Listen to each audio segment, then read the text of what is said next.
Hello, good evening friend. एक बार फिर मैं आपके सामने हाजिर हूँ भारतीय संविधान लेकर के। और भारतीय संविधान का ये टॉपिक बहुत ही इम्पोर्टेंट है। शायद ही कोई एग्जाम हो जिसमें ये टॉपिक ना पूछा जाता हो। ठीक है, सभी एग्जामों के लिए बहुत ही इम्पोर्टेंट है। तो इसलिए इस टॉपिक को ध्यान से सुनिए। अभी तक जो हमारे लेक्चर आते थे एक्चुअली रैंडमली आते थे और कई सारी समस्याएं थी। अब जो आएंगे बिल्कुल परफेक्ट आएंगे, कोई भी समस्याएं नहीं होंगी, गलतियां नहीं होंगी। एक्चुअली में हम लोगों ने ऑफलाइन के बजाय ऑफलाइन शुरू किया था, तो नए थे तो कुछ समस्याएं थी, लेकिन अब समस्याएं लगभग धीरे धीरे रिमूव हो रही हैं और अब आप लोगों को सब कुछ बिल्कुल बेहतरीन तरीके से मिलेगा, एकदम धमाकेदार। ठीक, इसलिए आप लोग जुड़े रहिए, लोगों को जोड़िए। किसी भी एग्जाम के लिए बहुत इंपॉर्टेंट टॉपिक आपके पास आने वाले हैं। ये महत्वपूर्ण टॉपिक आपको हर एग्जाम में मदद करेंगे, चाहे वो टेट हो, सुपर टेट हो, RO हो, PCS हो, कोई भी एग्जाम हो, सभी के लिए इम्पोर्टेंट है। तो आइए शुरू करते हैं। मूल अधिकार। वैसे मूल अधिकार और मौलिक अधिकार आपने बहुत सुने होंगे, बहुत पढ़ा होगा, किताबों में भी देखा होगा, अन्य लोगों से भी सुने होंगे। जब से इस धरती पे मानव की उत्पत्ति हुई तभी से अधिकारों की लड़ाई लगातार चलती रही। पहले राजाओं को अधिकार दिए गए, राजाओं के बाद फिर प्रजा को अधिकार दिए गए, फिर राज्य को अधिकार दिए गए। ये क्रम एक आते आते चलते चलते आज हम लोग जब 21वीं सदी में हैं, तो 21वीं सदी में से पहले ही 20वीं सदी में जब भारत का संविधान बना था, इससे पहले USA का संविधान बना था, UK के संविधान बने थे, तो उन सब में क्या था कि इसको कुछ इम्पोर्टेंट रूप में रखा गया था। क्योंकि कहते हैं कि इस संसार में जो इसने मानव रूप में जन्म लिया है उसको किसी भी प्रकार की समस्याएं नहीं होनी चाहिए। ठीक है, मानव सर्वश्रेष्ठ है, ऐसी कहावत है, दार्शनिक लोग ऐसा कहते हैं। ठीक, और उसी क्रम में आप देखिए, राज्य द्वारा जनता को प्रदत्त वो अधिकार हैं जो राज्य भी नहीं छीन सकता और कोई व्यक्ति नहीं छीन सकता। ना तो कोई व्यक्ति छीन सकता है और ना ही राज्य छीन सकता है। ऐसे अधिकारों को मूल अधिकार या मौलिक अधिकार कहते हैं। आप सोचिए कि ये कितने इंपॉर्टेंट है, जिसको सरकार भी नहीं छीन सकती और व्यक्ति भी नहीं छीन सकते हैं। ठीक है, ऐसे ऐसे अधिकारों को कितना इंपॉर्टेंस है आप सोच सकते हैं इस बात के लिए। ठीक, तो अब ये जो अधिकार हैं एक्चुअली हमारे संविधान में कहाँ रखे गए हैं? भाग 3 में रखे गए हैं।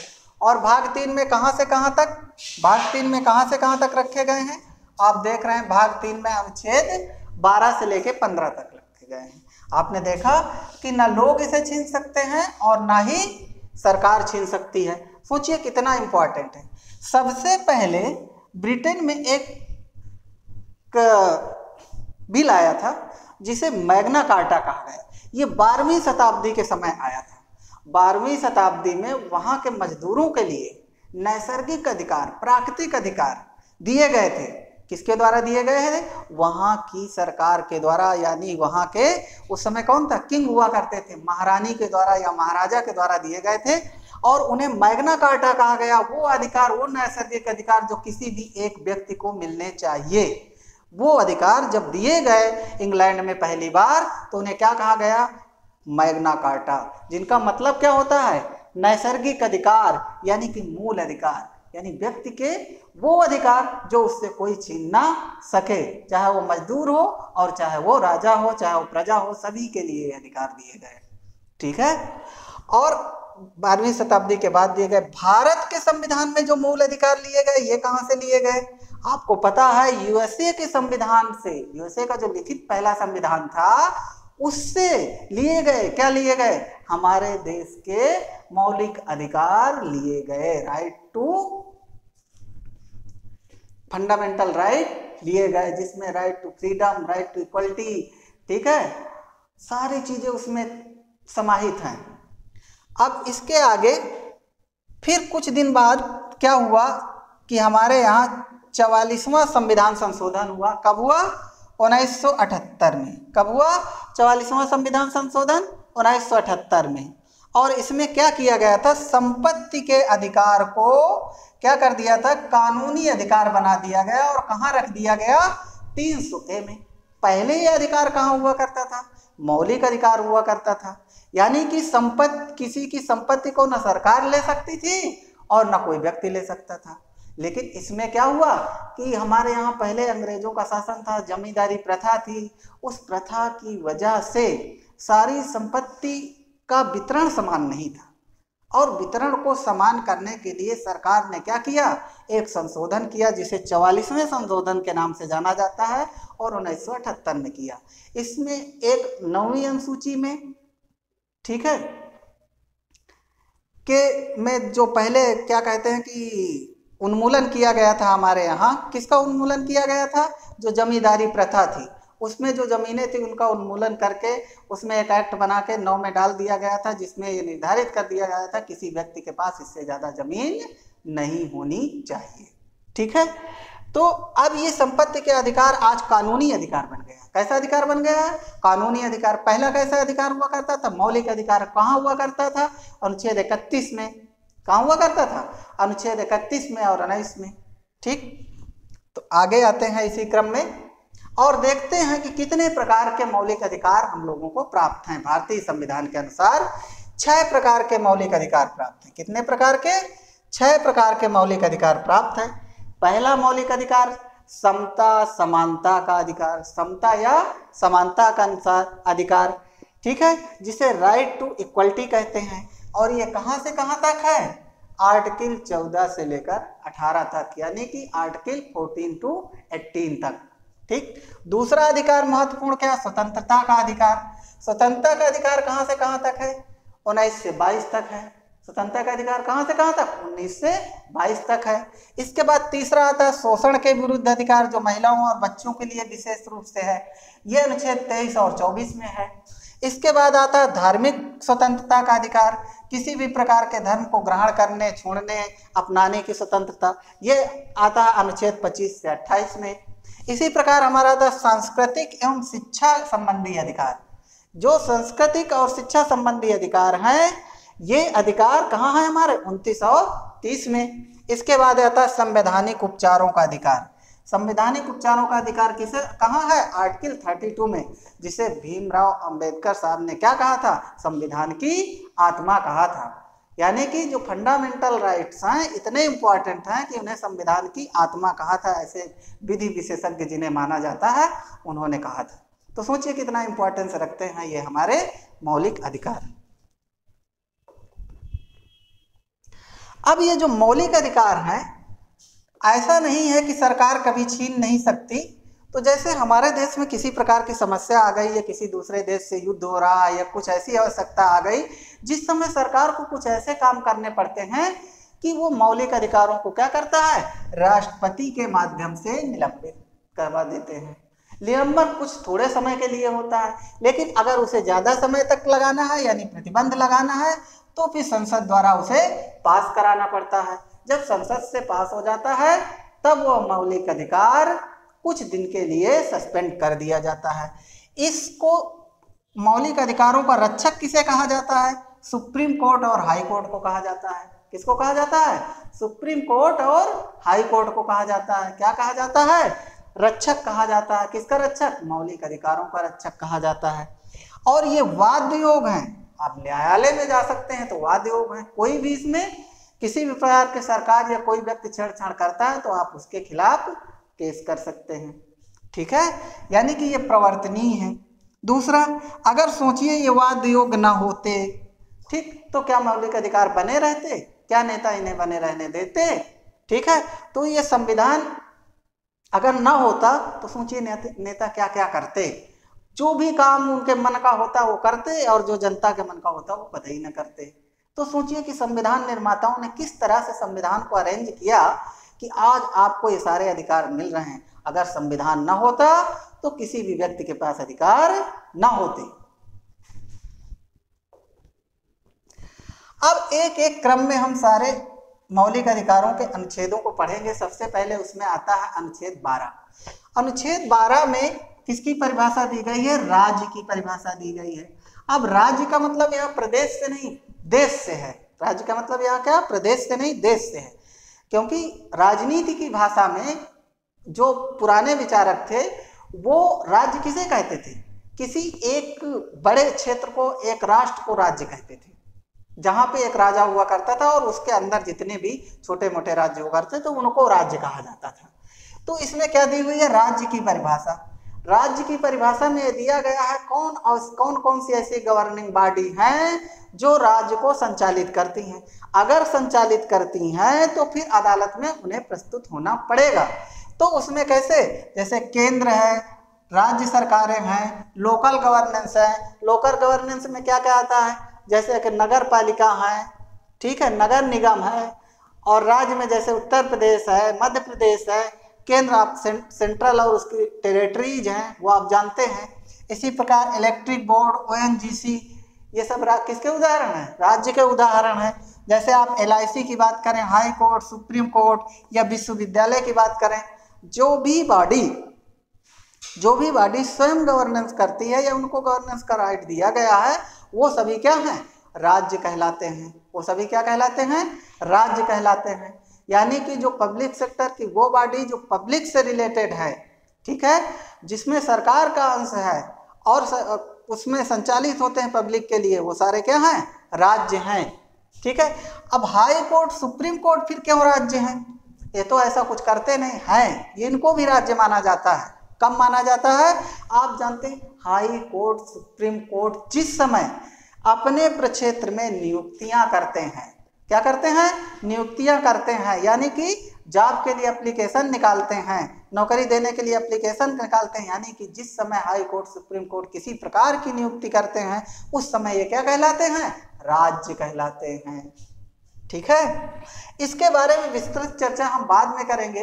एक्चुअली इस समय क्या होता है कि धीरे धीरे चीज़ों को पढ़ना होता है। पहले हम क्या करते हैं, मान लो कि किसी पेड़ पे हमें चढ़ना है, तो पहले ये नहीं है कि पेड़ पे अगर हमें चढ़ना है तो पहले ही यहाँ पहुँच जाएंगे।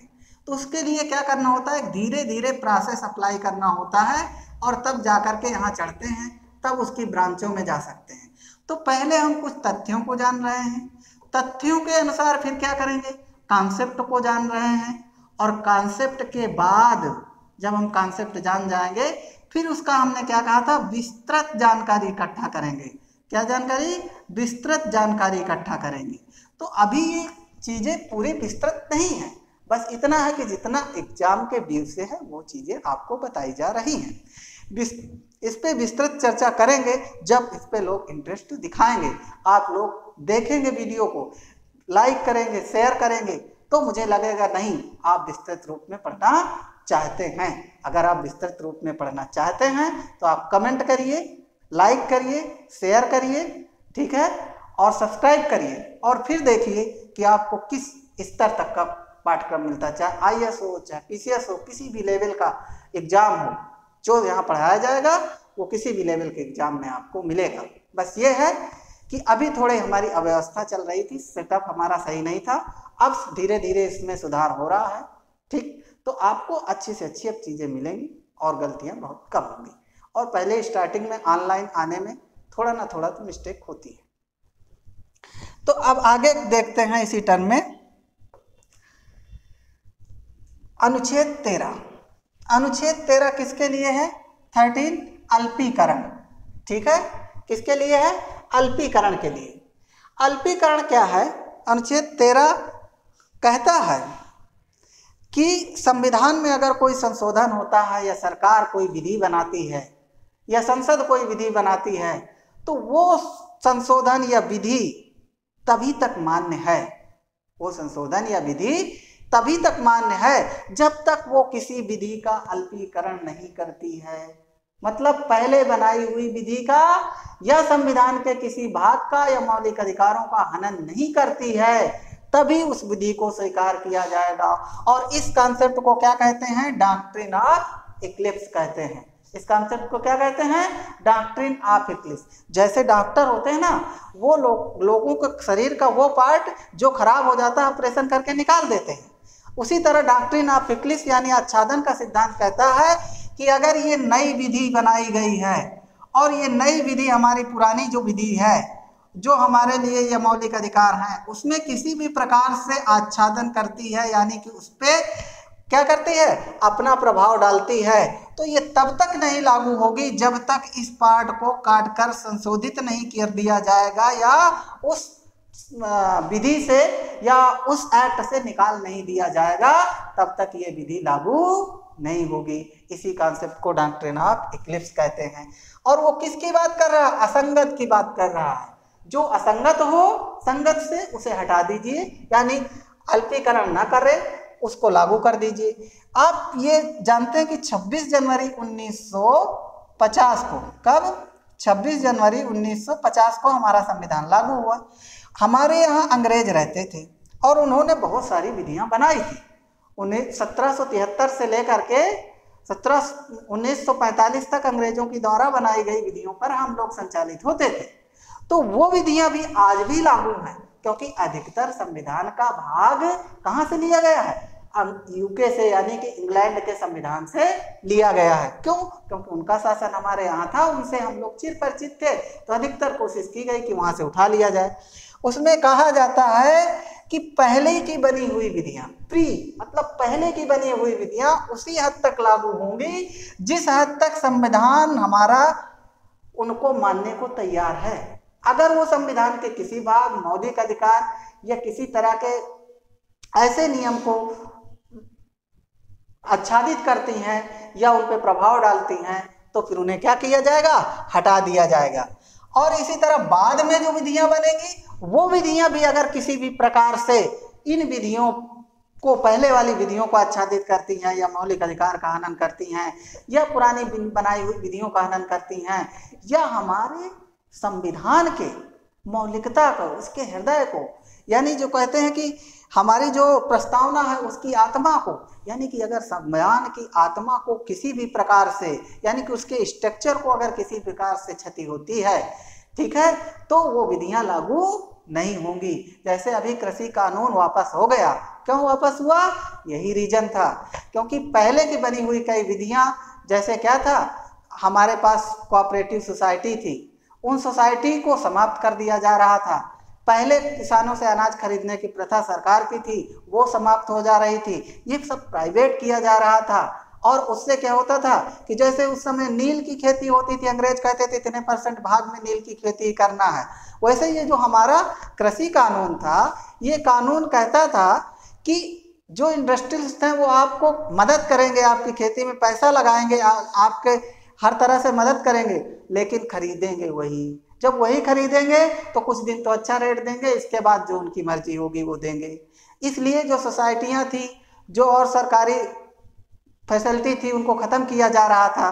तो उससे क्या हो रहा था? किसानों का बहुत नुकसान हो रहा था, कर्मचारियों का बहुत नुकसान हो रहा था, ठीक है। और ऐसे ही आप देख रहे हैं कि करीब 10 साल हो गए, 10 साल से अभी धान का रेट तब भी 2000 था, 1800 था, आज भी 2000-1800 है, बिकता कितने में? आज 1500-1600 में। ये क्या है? हमारी सरकार की नाकामी है कि उसको वो सही रूप से अरेंज नहीं कर पा रही। तो ऐसी ही विधियों को हटाना होता है। जैसे एक और आपने सुना होगा, कोई पर्सनल लॉ है, जैसे हिंदू या मुस्लिम मैरिज एक्ट है, उसमें क्या कुछ पर्सनल लॉ है, तो उनमें एक संशोधन नहीं किया जा सकता? किया जा सकता है। अगर वो संशोधन, आप कहते हैं मौलिक अधिकार में किसी प्रकार का सरकार परिवर्तन नहीं कर सकती, कर सकती है। तभी कर सकती है परिवर्तन जब ये लगे कि ये कानून या ये भाग मौलिक अधिकार का लोगों के हितों के बजाय उनका नुकसान करता है। अगर उनके हितों के बजाय उनका नुकसान करता है तो फिर संसद का ये राइट है कि उसमें संशोधन कर सकते हैं। जैसे अब 3 तलाक की बात करें, अब 3 तलाक से कितनी महिलाओं की जिंदगी खराब होती थी। एक व्यक्ति 5-5-6 मैरिज कर लेता था, तो ये जो इक्वलिटी नहीं थी, महिलाओं को राइट नहीं था, और 3 तलाक तलाक तलाक तलाक कह दिया, हट गया, तलाक हो गया भाई। अब उसकी बीवी भटके इधर उधर, वो दूसरी शादी करने के लिए आज़ाद हो गया। तो इस पे संविधान में संशोधन हुआ। तो जब संशोधन हुआ तो मुस्लिम के जो वक्फ बोर्ड होते हैं, जो ये नियम कानून बनाते हैं, उन्होंने क्या किया कि हाई कोर्ट या सुप्रीम कोर्ट में इसके खिलाफ गए और कहा कि ये तो हमारे अधिकारों का हनन हो रहा है। तो उन्होंने कहा अधिकारों का हनन तभी माना जाता है क्योंकि संविधान हमारा कहता है, चाहे महिला हो, चाहे पुरुष हो, चाहे किसी धर्म का हो, किसी जाति का हो, उसको क्या राइट टू इक्वलिटी का अधिकार है। ठीक है। अब राइट टू इक्वलिटी के आधार पे इसको क्या कर दिया गया, हटा दिया गया। ठीक है, इस तरह से ऐसा नहीं कि सरकार संशोधन नहीं कर सकती, लेकिन सरकार सिर्फ उसी हद तक संशोधन कर सकती है जिस हद तक व्यक्ति के नैसर्गिक अधिकार यानी कि मौलिक अधिकारों का हनन ना हो, यानी कि उनके नैसर्गिक अधिकार से उन्हें कष्ट ना पहुंचे, वहीं तक इसका संशोधन इसमें किया जा सकता है। नेक्स्ट है आपका समता का अधिकार, राइट टू इक्वलिटी। जो राइट टू इक्वलिटी है ये कहते हैं विधि के समक्ष समानता। कहते हैं विधि के समक्ष सभी लोग, चाहे राजा हो, चाहे प्रजा हो, चाहे राष्ट्रपति हो, चाहे प्रधानमंत्री हो, कोई भी हो, सभी क्या कहते हैं, सभी क्या कहते हैं, विधि के समक्ष क्या है, सभी विधि के समक्ष समान है। सभी क्या है, विधि के समक्ष समान है। अगर सभी विधि के समक्ष समान है तो उसके लिए दो तरह के कानून आए। पहला कानून के समक्ष समानता, पहला क्या है, कानून के समक्ष समानता, equality before law. Equality before law ये कहाँ से लाई गई, इक्वलिटी बिफोर लॉ ये इंग्लैंड से लाई गई। यूके में पूरे लागू था इक्वलिटी बिफोर लॉ। सबसे पहले कानून के समक्ष समानता की बात किसने की थी, डेसी ने की थी। ठीक है, अब ये इक्वलिटी बिफोर लॉ अब उतना प्रभावी नहीं रहा, 20 से 25% ही प्रभावी है, लेकिन इससे पहले ये ज़्यादा प्रभावी हुआ करता था। लेकिन बाद में जब यूएसए द्वारा एक नया लाया गया कथन कि कानून का समान संरक्षण। अब कानून का समान संरक्षण क्या है, कहते कोई व्यक्ति छोटा है 10 साल का और कोई व्यक्ति 25 साल का, और दोनों के लिए एक ही प्रकार की सजा कैसे दी जा सकती है। अब दोनों के लिए जब एक ही प्रकार की सजा कैसे नहीं दी जा सकती, जैसे बस में जाते हैं तो छोटे बच्चों को आधा टिकट लगता है तो बड़ा वाला कहे हमारा भी आधा लगेगा नहीं तो हम कोर्ट जाएंगे, तो कोर्ट इसको नहीं मानता, कहता है कि विधि कानून का समान संरक्षण तो है, सभी के लिए कानून समान है, लेकिन क्या है इसका क्या किया गया, क्लासिफिकेशन किया गया है। अलग अलग लोगों में अलग अलग तरीके से उसमें कानून को लागू किया जाएगा। तो इसी को क्या कहते हैं, क्लासिफिकेशन। जैसे पुरुष है, स्त्री है, बच्चे हैं, बीमार है, ठीक है, राष्ट्रपति है, सबके लिए क्या होगा, अलग अलग। कैसे, अब जैसे राष्ट्रपति है, अब राष्ट्रपति को कहते हैं कि जब तक वो पद पे है तब तक उस न्यायालय किसी भी प्रकार की सजा उसे नहीं सुना सकता। क्यों नहीं सुना सकता, अरे उसके पास राइट है, उसके पास राइट है कि वो अपनी सजा को लिख ले, हस्ताक्षर कर दे कि लो हमारी जो सजा थी, उसके पास अधिकार है कि माफ कर ले किसी की भी सजा, तो माफ कर लेगा। तो इसके लिए जो सोचिए कि जो कानून बनाने वाले थे उन्होंने क्या किया, यानी कि जो संविधान बनाने वाले थे उन्होंने क्या किया कि ठीक है अभी जब तक पद पे हो तब तक तो बने रहो, लेकिन जब आप पद से हटोगे तो न्यायालय आपको अपराध के लिए सजा सुनाएगी। यानी कि इनके ऊपर सिविल यानी दंड तो लगाया जा सकता है, लेकिन क्रिमिनल केस नहीं चलाए जा सकते जब तक कि ये पद पर बने हैं। जैसे ही पद से हटेंगे न्यायालय इनको सजा सुना सकती है। दूसरा, डिफरेंस किया जाता है कैटेगरी में, वही मैंने बताया बच्चों और बूढ़ों में। तो ये जो डिफरेंस किया जाता है बच्चे बूढ़े या कुछ संवैधानिक पद पे जहाँ यह अधिकार लागू नहीं होता, क्योंकि उसकी वैल्यू को देखा जाता है, उसकी वैलिडिटी को देखा जाता है, उसके सजा सुनाने या उस कानून के लागू होने के प्रोसेस को देखा जाता है और उसके प्रभाव का अध्ययन किया जाता है, और उस आधार पे ये निर्णय दिया जाता है कि हाँ किस प्रकार से क्लासिफिकेशन किया गया है और किस प्रकार से डिफरेंस उसमें किया। अब जेल में कैसे सश्रम सजा सुनाई जाती है, अगर किसी ने मर्डर कर दिया, अगर किसी बच्चे ने किसी का मर्डर कर दिया और वो 15 साल से कम है तो उसे सश्रम सजा नहीं सुनाई जाती, उसे वहाँ भी शिक्षा और आदि का अधिकार मिलना चाहिए। क्यों, क्योंकि हमारा 21 का कहता है कि 6 से 14 वर्ष के बच्चों को मुफ्त शिक्षा प्रोवाइड की जाए। अब कोई व्यक्ति अगर 14 साल से कम है तो उसको कैसे सश्रम सजा सुना सकते हैं, जबकि यही कानून बना है कि 14 साल से कम उम्र का बच्चा को किसी भी जगह काम ही नहीं कर सकता है, किसी उद्योग में जो जहाँ से उसका हानि हो या उसकी शिक्षा पूरी ना हो। तो फिर बताइए कैसे सजा सुनाई जा सकती है दोनों को इक्वल। इसीलिए इनका क्या किया गया, क्लासिफिकेशन किया गया। तो ये क्या है, यूएसए में कौन सा संरक्षण चलता है? कानून का समान संरक्षण चलता है, और यूके में कानून के समक्ष समानता चलती है, और हमारे यहाँ इन दोनों का मिला जुला रूप प्रयोग में लाया जाता है। अब आते हैं अनुच्छेद 15। अनुच्छेद 15 कहता है धर्म, जाति, वंश, लिंग और जन्म स्थान के आधार पर भेदभाव नहीं किया जा सकता। किस आधार पे? धर्म, जाति, वंश, लिंग और जन्म स्थान के आधार पर किसी के साथ भेदभाव नहीं किया जा सकता। कैसे?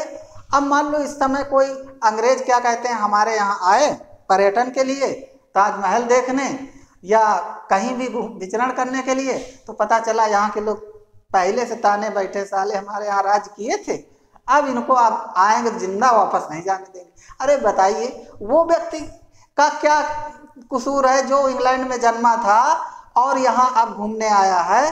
तो जन्म स्थान के आधार पर किसी व्यक्ति को अच्छा या खराब साबित नहीं किया जा सकता, क्योंकि वो लोग तो मर गए जो हमारे यहाँ शासन किए थे क्रूरता से।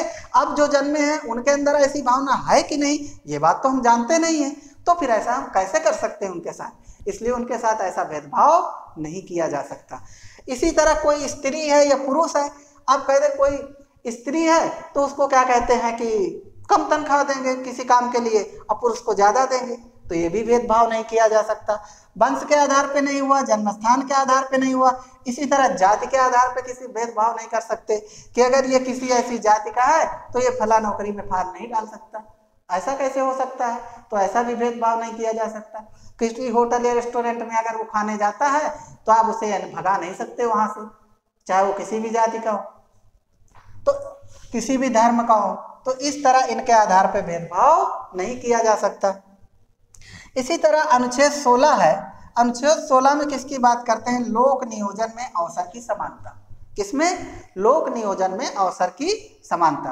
कहते हैं कि जितनी भी मतलब सरकारी योजनाएं हैं या उनके सरकार से संबंधित प्रोवाइड किए जाने वाले रोजगार हैं, यानी कि जो सरकार रोजगार देती है या कोई एग्जाम लेती है, उनमें क्या है, सभी को क्या हो, लोक नियोजन में अवसर की सभी को समानता हो, किसी को जाति, लिंग या किसी आधार पर भेदभाव नहीं किया जाए। ठीक। अब कहते हैं कि फिर आरक्षण क्यों दिया जाता है? आरक्षण इसलिए दिया जाता है कि कहते हैं कि उसी भेदभाव को दूर करने के लिए कि अगर कोई व्यक्ति पहले यहाँ तक पहुँच चुका है तो नीचे वाले को यहाँ तक पहले लाने की कोशिश की जा रही है, इसलिए आरक्षण दिया जा रहा है। अब ये भी यहाँ तक पहुँचे हुए हैं लेकिन ये नहीं पहुँचे तो इनको भी ऊपर लाने की कोशिश की जा रही है, इसलिए इनको क्या दिया जा रहा है? ओबीसी और एससी को क्या दिया जा रहा है? आरक्षण दिया जा रहा है। ओबीसी और एससी को आरक्षण दिया जा रहा है, आरक्षण दिया जा रहा है। तो उस आरक्षण के आधार पे क्या है कि आरक्षण जो दिया जा रहा, सॉरी आवाज आने के लिए फोन बज गया था, तो आरक्षण जो दिया जा रहा वो इसलिए नहीं दिया जा रहा कि उनके साथ भेदभाव किया जा रहा, नहीं, ये जो पहले से इनके सामाजिक असमानता है उस इक्वलिटी को बराबर फेस में लाने के लिए ऐसा किया जाता है। ठीक। अगर हम कहते हैं आरक्षण ना दो तो फिर अगर आरक्षण नहीं दोगे तो जातियां खत्म कर दो, जातियां अगर खत्म हो जाएंगे आरक्षण की बात ही नहीं होगी। लेकिन लोग जातियां खत्म नहीं करना चाहते हैं। कोई अगर ब्राह्मण है तो वो ठाकुर के यहाँ शादी नहीं करेगा, और कोई अगर ठाकुर है तो ब्राह्मण के यहाँ नहीं करेगा, यादव है तो धोबी के यहाँ नहीं करेगा, धोबी है तो यादव के यहाँ नहीं करेगा। ठीक है। तो इस तरह से कई सारी समस्याएं आती रहती हैं। तो इन समस्याओं से के बारे में और इन दोनों आर्टिकल के बारे में इनके भाग भी हैं, ठीक है, और इसके भी भाग हैं, उनके बारे में हम लोग अभी बाद में विस्तृत चर्चा करेंगे।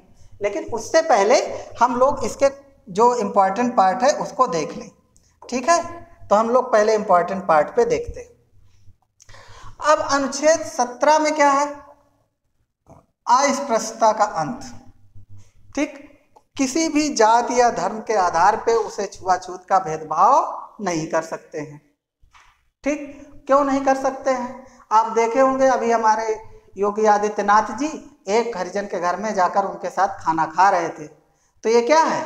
ये इस बात का सबूत है कि इसको क्या किया जा रहा, अस्पृश्यता को खत्म किया जा रहा। लेकिन वो मन से खा रहे थे कि ऐसे खा रहे थे, इस बारे में हम कुछ कमेंट नहीं कर सकते हैं, ठीक है। लेकिन अस्पृश्यता का अगर कोई भेदभाव करता हुआ पाया जाता है तो उसे सजा का प्राविधान किया गया है। तो मतलब जातियों के आधार पे आप भेदभाव नहीं कर सकते, लेकिन मान लो किसी को कोरोना है तो उससे भेदभाव कर सकते हो कि आप उससे इतनी डिस्टेंस बना के रखो, उसे अपने पास ना आने दो, उसको दूर रखो। तो यहाँ तो भेदभाव किया जा सकता, कोई बीमार है तो उससे भेदभाव किया जा सकता, लेकिन कोई दूसरी जाति का है इस आधार पे भेदभाव करे तो ऐसा नहीं किया जा सकता हमारे संविधान के अनुसार। इसके लिए पहली बार 1955 में SC/ST एक्ट आया था। उस एक्ट में कुछ प्राविधान किए गए कि अगर आप ऐसा करते हैं तो फिर आपको दंडनीय अपराध माना जाएगा। और उसके लिए 1989 में कुछ कठोर प्राविधान किए गए। क्या किए गए, कठोर प्राविधान किए गए। तब आपने देखा होगा कि जब मायावती की सरकार आई थी उसने खूब SC/ST एक्ट लगाए थे। और जो SC/ST एक्ट लगाए थे वो इसलिए नहीं लगाए थे, क्यों, क्योंकि उनके साथ अस्पृश्यता जैसा व्यवहार किया जाता था, उस व्यवहार को खत्म करने के लिए लगाए थे। नहीं, किसी सरकार या अधिकारी को ये पावर नहीं है कि ऐसे एक्ट किसी पे लगा दें। दरअसल अब थोड़ा असमानताएं दूर हुई हैं, छुआछूत दूर हुए हैं, तो अब थोड़ी सी समानता आने लगी है। अभी कल का मैं एग्जाम्पल बताऊं, एक इस समय चर्चित नेता है राजभर, और उनका एक इंटरव्यू ले रहे थे एक चैनल वाले, वो ले जाकर के एक व्यक्ति के पास बैठा दिए।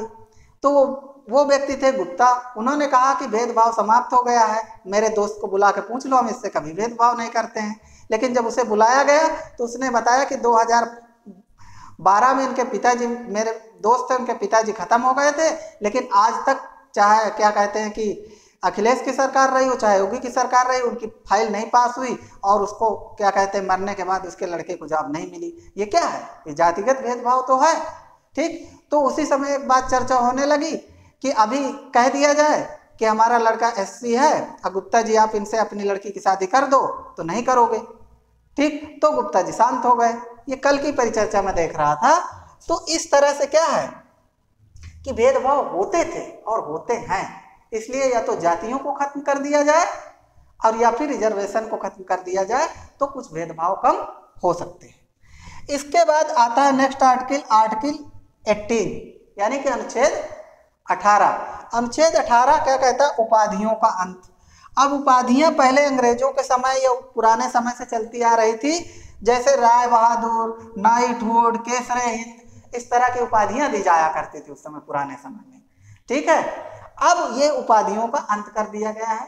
कोई भी भारतीय नागरिक किसी दूसरे देश से उपाधि नहीं ले सकता। उपाधि लेने का मतलब ये नहीं कि वो कुछ दे रहा तो उसे ले नहीं सकता, ले सकता है, लेकिन राष्ट्रपति की अनुमति से, लेकिन उसे लिख नहीं सकता अपने नाम से पहले, इसलिए उनको टाइटल के रूप में यूज नहीं कर सकता है, ठीक। कैसे, जैसे नेशनल अवार्ड, किसी को मान लो कि भारत रत्न मिल गया है, किसी को क्या मिला है, भारत रत्न मिल गया है, तो अपने नाम के पहले ये नहीं लिख सकता भारत रत्न सचिन तेंदुलकर, ऐसा नहीं लिखा जा सकता, ठीक है। ये उपाधियों को अपने नाम के सामने एज ए सरनेम की तरह नहीं जोड़ा जा सकता। ये कौन कहता है, अनुच्छेद 18 कहता है। लेकिन एजुकेशन और रैंकिंग में ऐसा किया जा सकता है। एजुकेशन में जैसे कोई PhD कर लेता है तो वो क्या लगाता है, डॉक्टर लगाता है। कोई MBBS कर लेता है तो वो क्या लगाता है, डॉक्टर लगाता है, ठीक है। तो ये कोई अगर प्रोफेसर बन जाता है तो क्या लिखता है, प्रोफेसर लिखता है, ठीक। तो इस तरह से क्या किया जा सकता है, लगाया जा सकता है, ठीक। इस तरह से यूज किया जा सकता है, यहाँ पे रोक नहीं है। इसी तरह सेना में रैंकिंग की बात आपने देखी होगी, कोई ब्रिगेडियर है, कोई कुछ है, इस तरह से उनको रैंकिंग दी जाती है, कोई कर्नल है, ठीक है। तो इस तरह से उनको रैंकिंग दी जाती है, वो लोग लगा सकते हैं। सिर्फ कौन लगा सकता है, एजुकेशन वाले और सेना वाले, ठीक, अपने नाम से पहले ऐसा यूज कर सकते हैं। अब हम लोग आते हैं स्वतंत्रता के अधिकार में। किससे आते हैं, स्वतंत्रता के अधिकार में। इससे पहले हम किस पे बात कर रहे थे, किससे बात कर रहे थे, हम लोग समानता की बात कर रहे थे। और समानता में अभी बहुत कुछ शेष है, आगे के लेक्चर में हम लोग वो चीज़ें आपसे डिस्कस करेंगे। लेकिन अभी हम लोग किस पे बात करने जा रहे हैं? स्वतंत्रता का अधिकार, right to freedom. Right to freedom में क्या है कि सबसे पहली बात क्या है, अनुच्छेद 19 कहता है अभिव्यक्ति की स्वतंत्रता। किसकी स्वतंत्रता की बात करता है? अभिव्यक्ति की स्वतंत्रता। अब अभिव्यक्ति की स्वतंत्रता में क्या है? बोलने की स्वतंत्रता। आप कहीं भी कुछ भी कैसे भी बोल सकते हैं। अगर बोलने की स्वतंत्रता ना हो तो सरकार के खिलाफ आप बोल दें, अगले दिन जेल में।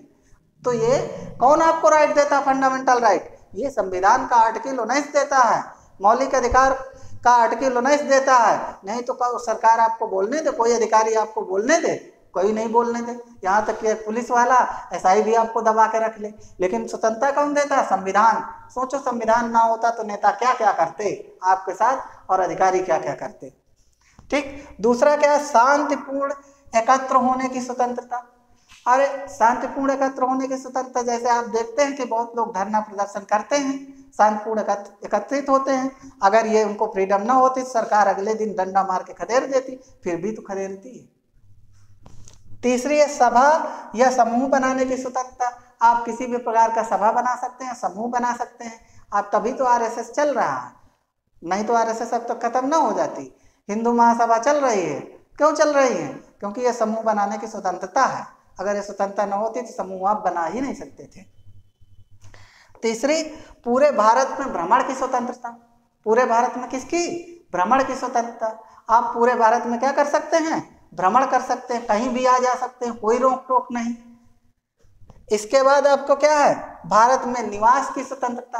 आप पूरे भारत में, चाहे महाराष्ट्र हो चाहे दिल्ली हो, सब जगह निवास कर सकते हैं, कोई आपको रोक नहीं कर सकता। जो महाराष्ट्र के मराठी हैं कितना भी आंदोलन करें, लेकिन किसी बिहार वाले या यूपी वाले को भगा नहीं सकते हैं। इसके बाद क्या है? किसी भी आजीविका को अपनाने की स्वतंत्रता। अरे पहले पंडित जी केवल कथा सुनाते थे, शादी विवाह करवाते थे। आज पंडित जी क्या करते हैं? आपने देखा होगा कि कहीं पे क्या करे हैं कि कपड़े की दुकान खोले बैठे हैं, कहीं इलेक्ट्रॉनिक की दुकान खोले बैठे हैं, कहीं गल्ले की दुकान खोले बैठे हैं, कहीं फरिया ही लगाए बैठे हैं। तो पहले ऐसा नहीं था। अगर कोई चप्पल की दुकान खोल सकता था तो उसको पहले मोची होना पड़ता था, लेकिन अब ऐसा नहीं है। आप कोई भी कास्ट के हों, कोई भी व्यवसाय अपना सकते हैं। आप पहले अगर टेलर नहीं, दर्जी नहीं है तो आप कपड़ा नहीं सिल सकते थे। आज घर घर में मशीन है, सब सिलते हैं। पहले कोई अगर दर्जी का छुआ पाई नहीं पीता तो कहते वो गला काटता है। आज का है वो खुद ही सिलते हैं सभी, तो का दूसरे को पाई नहीं छुएंगे। ठीक। तो इस प्रकार कोई भी रोजगार आप अपना सकते हैं। नेक्स्ट है अनुच्छेद 20, बहुत इंपॉर्टेंट है, इस समय खूब पूछा जाता है, चर्चा में है। अपराध यानी दोषसिद्धि के संबंध में। किसके? अपराध यानी कि दोषसिद्धि के संबंध में है। क्या इसमें पहले में? उसी समय के आधार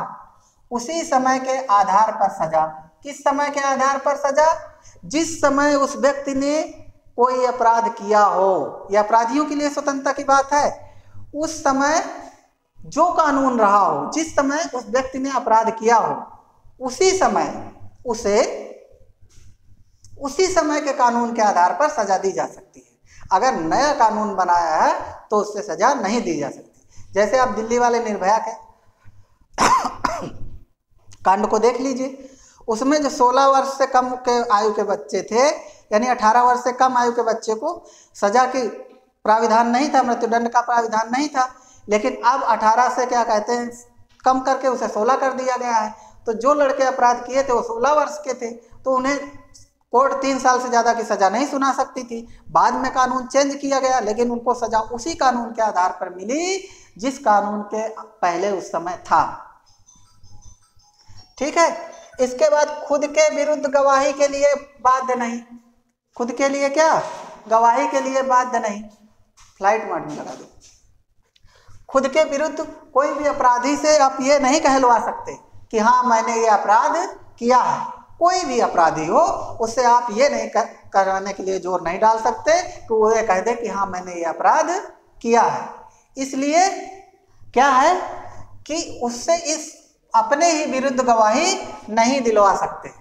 ठीक। इसलिए कोई भी कैसा भी अपराध किया हो, भले मर्डर किया हो, वो उसको ये कहने के लिए बात नहीं कह सकते कि आप ये कहिए कि मैंने मर्डर किया है। थर्ड है, एक ही अपराध के लिए एक बार से अधिक सजा नहीं दी जा सकती।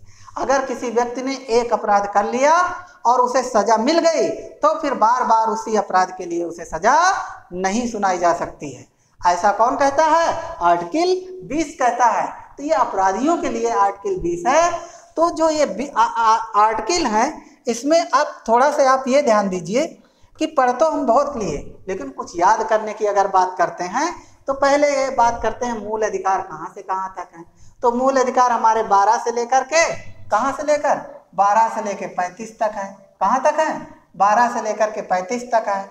उनमें जो 12 से लेकर 35 तक हमारे मूल अधिकार हैं वो किसमें है? भाग 3 में है। और भाग 3 में है ये फैक्ट कुछ हैं कि मैग्ना कार्टा और कहाँ से लिया गया है? 44वां संविधान संशोधन, संपत्ति के अधिकार। अब मैग्ना कार्टा शब्द फ्रांसीसी शब्द है, इसके बारे में आप पहले से परिचित है, इतिहास जिन्होंने पढ़ा होगा। और भारत से लिया गया है, इसके पहले अध्याय में आपने पढ़ा होगा, तो इन्हें याद करने की जरूरत नहीं है। ये याद करने की जरूरत है 44वां संशोधन। अब 44वां संशोधन कब हुआ था? 4-4 ये होता है 8, तो 8 से 8 मैच करा दीजिए, तो 44वां संशोधन 78 में हुआ था। एक बात और, इसमें कानूनी अधिकार को क्या बनाया गया था? कानूनी मौलिक मूल अधिकार को, संपत्ति के अधिकार को क्या बनाया गया था? कानूनी अधिकार। तो कब बनाया गया था? जिसमें दोनों इक्वल हो। अगर 4 और 2 में कंफ्यूजन होता है तो 4-2 नहीं, जिसमें दोनों इक्वल हो। क्योंकि आज तो हम पढ़ रहे हैं, हमें लगता है सब कुछ आता है, जब एग्जाम में पेपर देने जाते हैं तो सब भूल जाता है। तो इस तरह से क्या है कि हम अगर याद करें तो सबसे पहले क्या? समता, किसी की समानता की बात करते हैं। समानता जब आ जाए तो स्वतंत्रता की बात करते हैं। जब स्वतंत्रता आ जाए तो शोषण की बात करते हैं। अभी स्वतंत्रता होगी तभी शोषण लगेगा, कर रहे हैं। अब जब शोषण की बात करेंगे तो इसके बाद कौन करेगा? कहते हैं धार्मिक शोषण हो रहा है, तो धार्मिक की बात करेंगे। फिर इसके बाद संस्कृत की बात करेंगे, तब इसके बाद संवैधानिक उपचारों की बात करेंगे। तो ये क्रम है एक, चाहे इसको स्टोरी बना के याद करिए, चाहे पहले समता मन से याद करिए कि समता, समता के बाद स्वतंत्रता, स्वतंत्रता के बाद शोषण, शोषण के बाद धार्मिक, धार्मिक के बाद क्या? सांस्कृतिक, सांस्कृतिक के बाद संवैधानिक।